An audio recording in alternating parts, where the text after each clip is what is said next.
آنکھ مورزرا زر قارون کند رو بدو آری بتاچو کند۔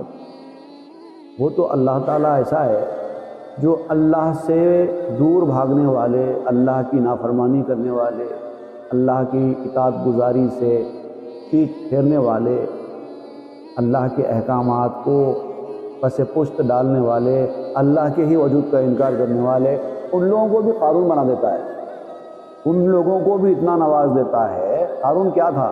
قارون کی دولت تو مشہور ہے نا، کیا نہیں تھا قارون کے پاس؟ اتنی دولت اللہ نے دے رکھی تھی۔ کس نے دی تھی؟ اللہ نے دی تھی، مگر قارون اللہ کو نہیں مانتا تھا۔ تو جب اللہ کو نہ ماننے والے قارون کو اللہ تعالیٰ اتنا بڑا خزانہ دے سکتا ہے، تو جو اللہ کی فرما برداری کرنے والا بندہ ہے اس کو وہ کہاں چھوڑے گا خالی ہاتھ؟